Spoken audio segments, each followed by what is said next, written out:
We remain steadfast in our commitment in delivering local news that matters.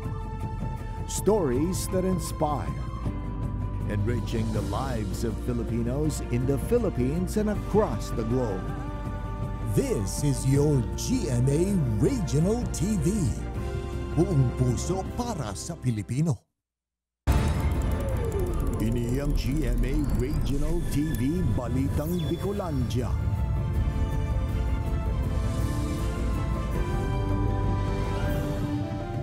Diyos marhay na hapon mga kapuso, unina ang Balitang Bicolandia. Hatod miyan pinakadarakula asin pinakabagong mga bareta sa Kabikolan. Kami ang tropa nin katotohanan, mahatod nin mga baretang mayong pigkikilingan, mayo nin pigpoprotehiran. Live halidigdi sa GMA Complex sa Naga City. Ako po si Kate Dalovieres.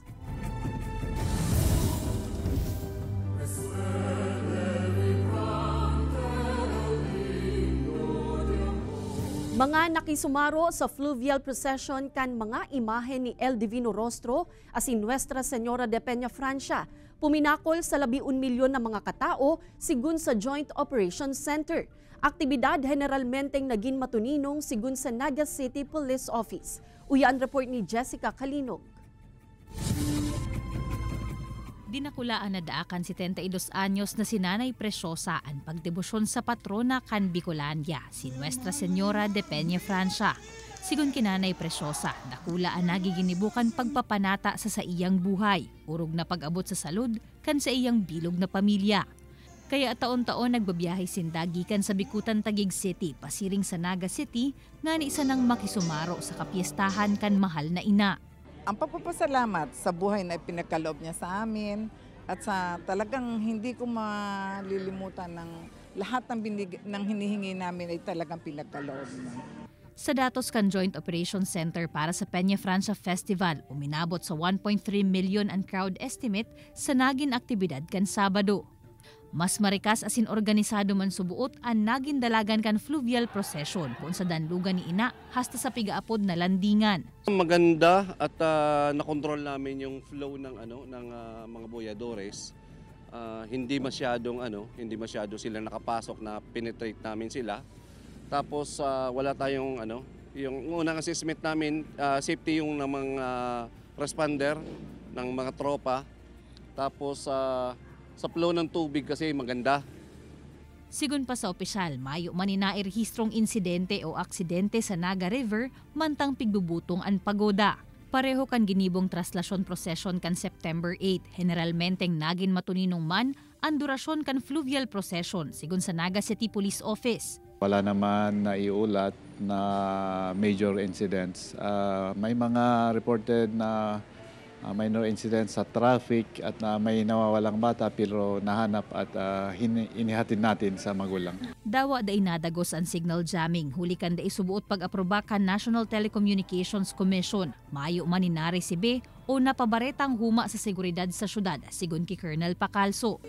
Ang mga nangyari asin estratehiya ngunya na Peña Francia Festival 2023 saro naman sa magiging basihan kan mga otoridad para sa pagsagibo kaini sa mga masunod pang taon. Kaibanan si Jovel Obiso, Jessica Kalinog, Balitang Bicolandia.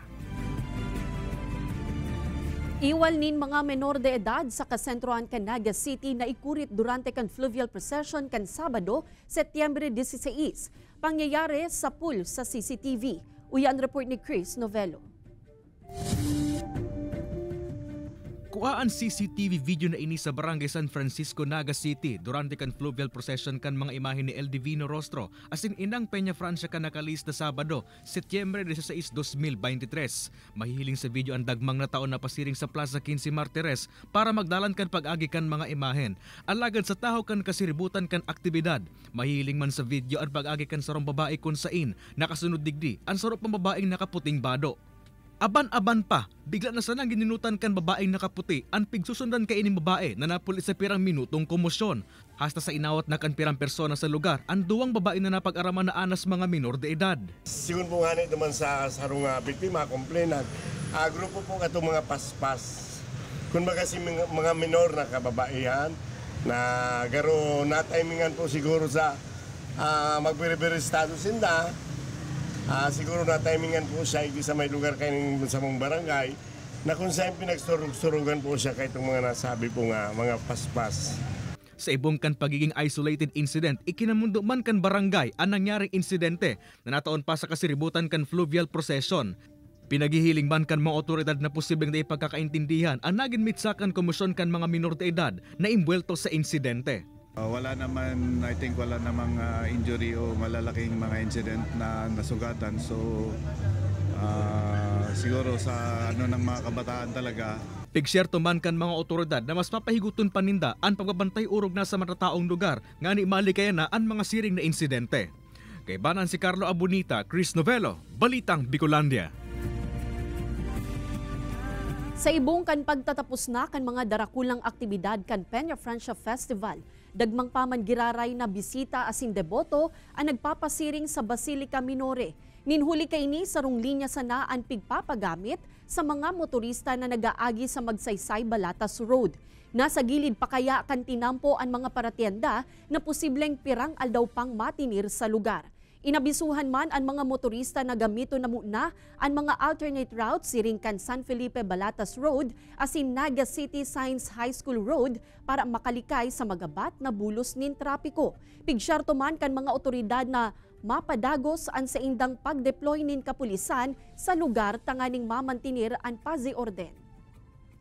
Yaong paduman so sa tuya mga barrier naka one way pa so Balatas Road So hanggang magkalma so mga tao diyan antisiparan ta po tulong aldaw pa yan 4 na aldaw na arog kaya na magiging volume ka mga debotos sa Basilica. 12 pesos kada litro na umento sa mga produktong petrolyo lauman liwat sa aga. Pirang motorista nagpa-full tank na como antisipasyon sa liwat na paghiro kan mga produktong petrolyo. Uyan report ni Chris Novelo. Lunes pa sana nagpa-full tank na kan sa iyang bihikulo sa Eduardo Espiel. Apwera kan pagpapakarga ng diesel sa iyang lunadan. May dara pa ining galon na pasiguro sa buot niya. Urog na tapiglilooman na naman ang panibagong aumento sa presyo kan mga produktong petrolyo sa aga. Atasan man bukas Kaya pasiguro na, pasamar pa kami. Sa abiso kan mga oil company, tig 2 pesos per liter ang magiging aumento sa gasolina asin kerosene, bantang 2 pesos .50 sentimos naman kada litro sa diesel. Inina ang ika-11 sunod na simanang aumento sa diesel asin kerosene, bantang ika-10 sunod na simana naman sa gasolina. May uli ko sa pamilya ko, 200, 250, ang gasolina, boundary, may rugado na. Dapat hindi nila mahalan ng ang mga produktong ganito dahil araw-araw ginagamit ng mga taong bayan. Isa pa, ang laki ng tax na binabayad niya, parang kami rin nagbabayad ng tax dito Ang pag-ina sa produksyon kan mga produktong petrolyo kan Russia asin Saudi Arabia ang saro sa pigtutuktong rason sa panibagong aumento sa nasabi mga produkto. Kay banan si Carlo Abunita, Chris Novelo, Balitang Bicolandia. May kalugian man, alagad pigsyerto kan pirang rice retailer sa Baaw, Camarines Sur, ang dekalidad na bagas sa ibungkan bigla ang implementasyon kan price cap. DTI Bicol pigklaro na magin ang mga apektadong rice retailer na nagsayumang makaresibinin ayuda hali sa gobyerno, obligadong magsunod sa Executive Order 39. Ang detalye aramunta sa pagtutok live ni Jessica Calinog. Jessica?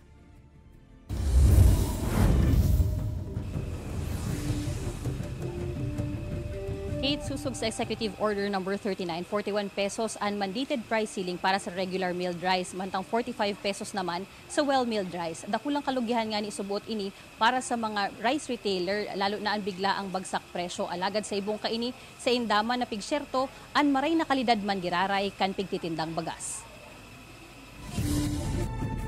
Ang porsyon na inikan tindahan ni Nanay Maria sa Baaw Public Market na dating day nawawaranin sinakong bagas. Ngunyan, mayo na ninlaog. Pun kaya kan ipautob kan Administrasyong Marcos ang price cap sa kada kilo nin bagas. 10 sako nin bagas na sana ang pigpapadeliver ninda asin pigpapaubos. Alagad sa ibong kainipig syerto man ni Nanay Maria na may kalugihan man, di kalidad na bagas man giraray ang mababakal sa saindang bagasan. Lalo na igdi, abo man sindakin may parong na may mga purpuro to ng mga ati-ati tapang ayam na dato. Kaya, pinag-ano may maski maporpierdi kami, inaano ming 45 para makasunod lang kami kan pagboto presidente. Will milled na, hindi na kami nagkukuha ng regular. Sa ngunyan, padagos pa ang bigsasagibong profiling kan Department of Trade and Industry para sa mga magiging benepisyaryo kan ayuda sa rehiyon. Ipigsasabay naman kan National Food Authority asin Department of Agriculture sa saindang paglibot and monitoring asin pagrikisa sa kalidad kan mga bagas na ipigtitinda sa merkado. Iniko mo pagsyerto na magayon na klase nin bagas man giraray an mababakal kan mga konsumidor sa ibong kan biglang pagbagsak presyo. Pigklaro man ni DTI Bicol Regional Director Dindo Nabol, nagabos na paratsenda nin bagas, obligadong mag-utob sa price cap susog sa Executive Order No. 39 ni Presidente Bongbong Marcos. Kasi may mga tumanggi na mag-receive ng financial assistance, parang may narinig kami na kung hindi sila naka-receive, they are exempted from implementing yung price ceiling na 41 to 45. Hindi po yung totoo. Kasi ang Executive Order 39, para po yan sa lahat naka-receive ka man o hindi ng financial assistance.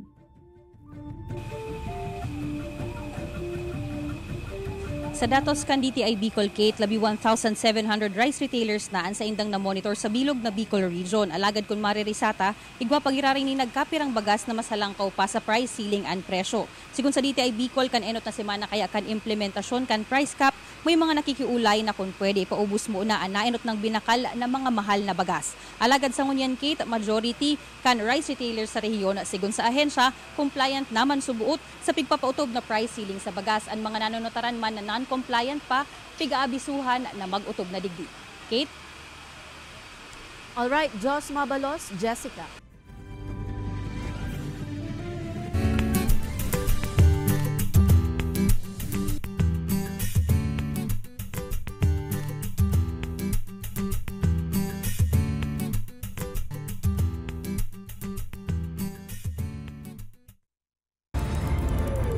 Ini ang GMA Regional TV Balitang Bicolandia. Ini ang GMA Regional TV Balitang Bicolandia.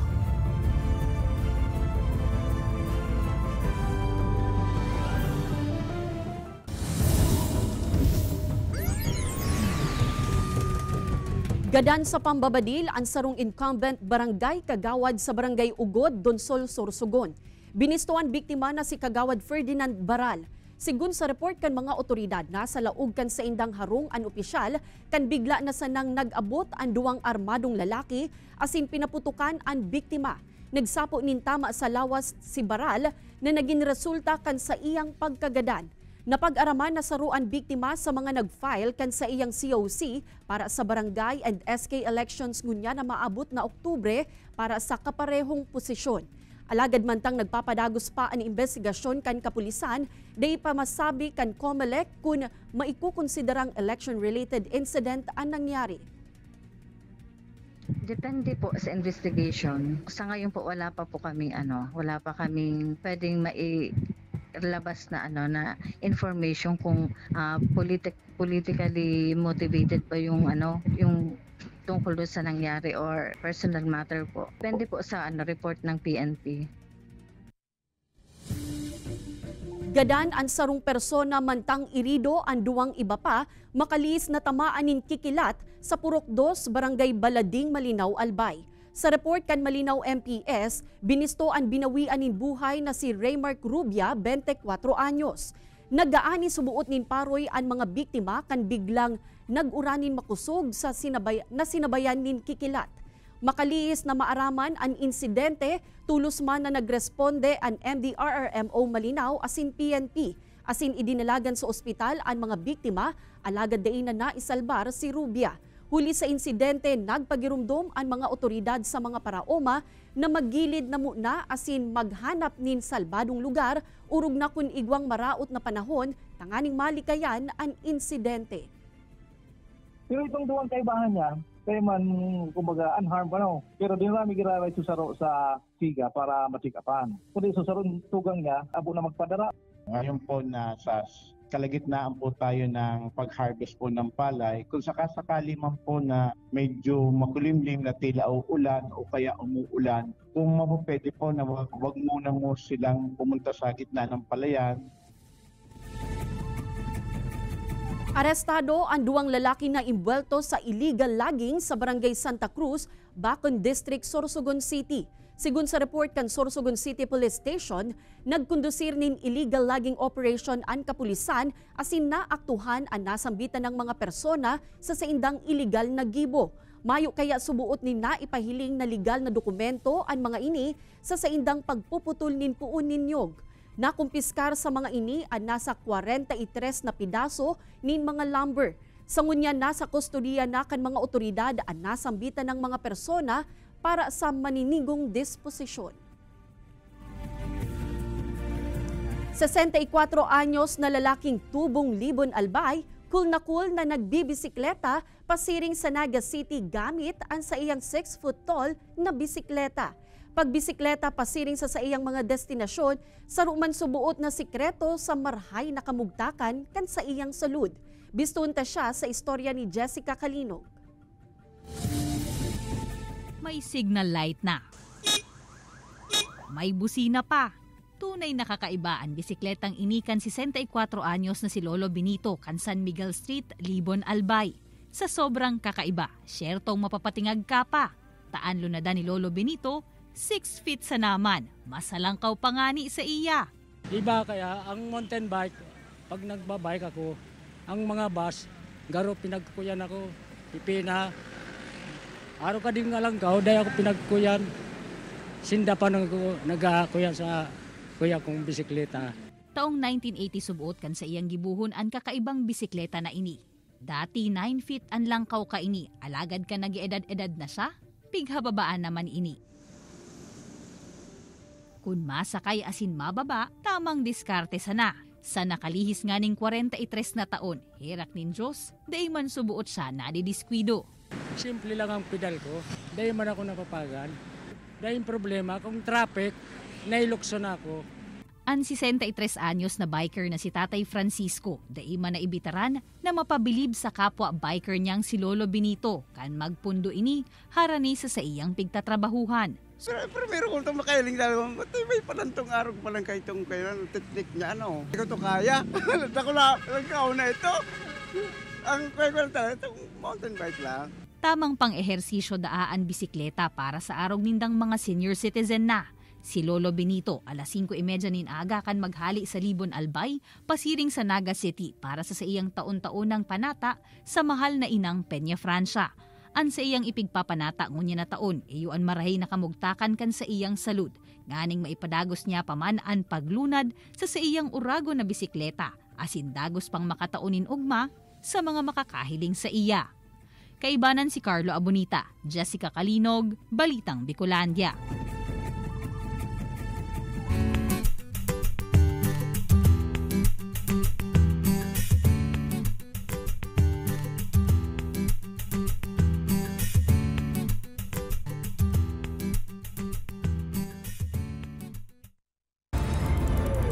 Ini ang GMA Regional TV Balitang Bicolandia. Ini ang GMA Regional TV Balitang Bicolandia.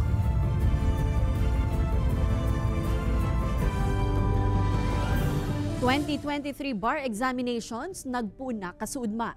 1,500 na bar examinees gikan sa man iba-ibang lugar sa South Luzon nagkuanin bar exams sa Naga City. Ini asin iba pang detalye aramon ki Chris Novelo. Alas 5 pa sa naning maagahon kanal daw no Domingo, Setyembre 17, nakapila na ang mga bar examinees sa entrada kan sa eskwelahan sa Naga City para sa enot na aldaw kan 2023 bar examinations. Saro sa mga nag-amay na nagpila ang bar examinee na si Don, nahali pa sa probinsya ng Albay. Hindi ka po ma-explain. Kinakabahan pero laban. Labis sa 500 na bar examinees gikan sa manaylain na probinsya sa rehiyon as in South Luzon ang nagpasiring sa syudad kung masaro sa mga local testing site kan bar exam sa nasyon. Nganeng mas maging organisado, igwas na ning designadong lugar para duman maghalat ang mga paryentes as in mga taga-suporta kan mga examinee. We are doing this to show our support, moral support to our barristers for Bicol College. Go Bisiyans, kusog buot! They deserve the best from our schools, the support of our schools na they know na at least mabigyan sila ng, alam niyo na parang, here is our school. Nasa likod lang pala namin. Mahigot man ang inilatag na seguridad kan mga otoridad asin pirang tinampo man ang parametras na isinarado. Ang alert status mi po, day pa man binababa, nasa full alert status pagirari po ang buong PNP Naga. We are advising the public na mapadagos sa mga road closure around the affected roads sa may UNC tabi, duman sa ginigibuhan kang bar exam. So pakiulay ta po sa mga motorista, sa mga kaimanwata, so konsiderasyon duman sa area na ito during the bar examination. Mientras tanto, mapadagos pa ang nasambitan ng bar examinations sa Setyembre 20 asin 24. Kebanan si Carlo Abunita, Chris Novelo, Balitang Bicolandia.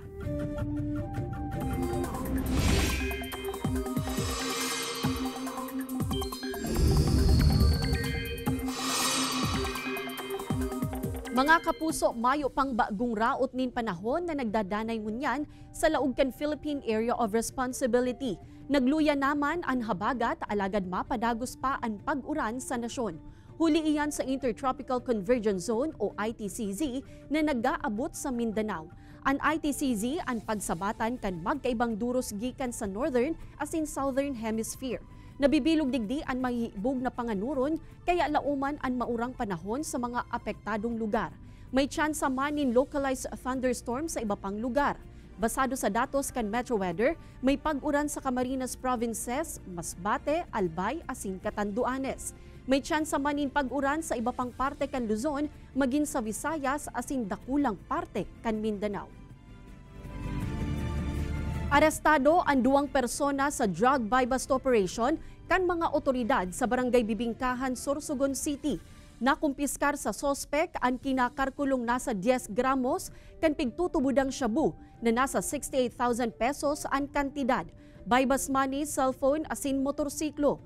Sa ngunya nasa kustodiya na kan mga otoridad ang mga sospek para sa maninigong disposisyon. Nangapudan man ang kapulisan sa mga drug personality na punduhan na ang pagkakaimbwelto sa iligal na droga. Urog na mas pinahigot kan mga ini ang sa indang monitoring.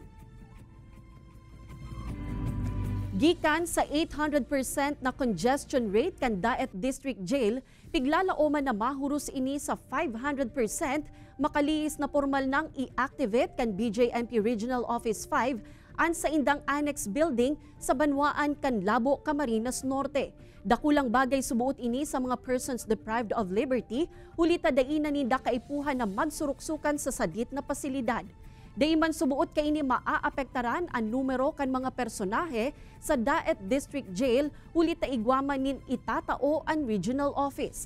Sa probinsya nin Bicol, basado sa datos, nangingenot ang Daet District Jail sa may pinakahalangkaw na congestion rate, kung kaya importanteng nabukasan na ang nasambitan ng annex building na endot ng binakante kan Labo District Jail. Ang lilipat namin dito ay yung mga Tagalog speaking para yung mga dalaw nila, yung pamilya nila, hindi na mahirapan. Katulad ng Santa Elena, Kapalonga, Panganiban, Paracale. Kung magpapadahit pa sila, mas gumagastos sila ng malaki na.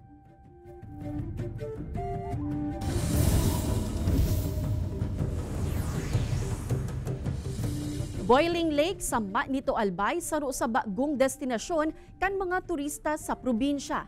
Mines and Geosciences Bureau o MGB Bicol may paliwanag kung taano nagkakalaga-kaga ang tubig sa lugar. Uya ang report ni Rosie Nieva.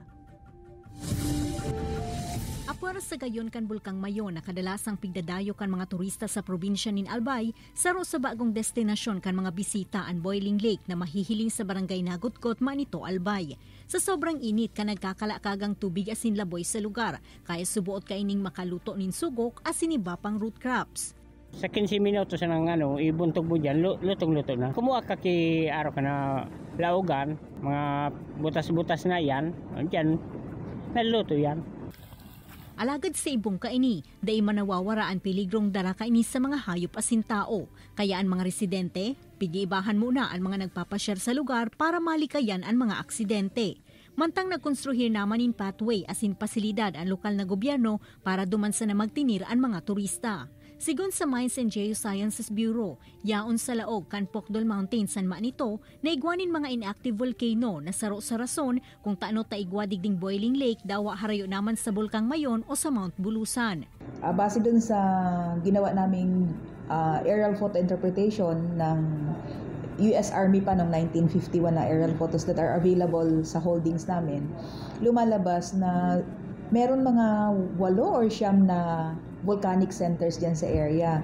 Kaya nga naging geothermal source natin, no? Apura ka iniigwapanin sarong Boiling Lake sa barangay Nahulugan na inaapod na Nagasu Lake. Alagad mas sa baba ang temperatura kaini, kung kaya pang makaputan ang tubig sa lugar. Sa ibong kaini nag-abiso man ng MGB sa LGU na perming ipasukol ang carbon emission kan Danau. Parang asupri kaya ini na delikado sa mga taong igwang respiratory disease. Mantang inabisuhan man ang mga turista na magsunod sa protocols kan mga otoridad para makalikay sa anumang aksidente. Ini si Rosie Nieva, Balitang Bicolandia. Mga kapuso, 98 days na sana, Pasko na. Madadalan ang episode na ini as iba pang pinakahuring lokal na bareta sa official website kan GMA Regional TV, www.gmaregionaltv.com. Pwede man kamong magbisita sa sumuyang official YouTube channel, GMA Regional TV, as i-click ang subscribe button para sa pinakamaiinit na bareta halit sa man-ibaybang rehiyon. Mabalo sa mga kapusong Bicolanong nagantabay, maging sa mga kapuso nyato abroad. Ninhulita sa GMA Regional TV Local News Matrix. Asin yan ang pinakadakula asin mainit na bareta sa Kabikolan. Ako si Kate Dalovieres. Kami ang GMA Regional TV Balitang Bicolandia, bilog na puwersa para sa mas dakulang misyon asin mas mahiwas na pagsirbi sa nasyon.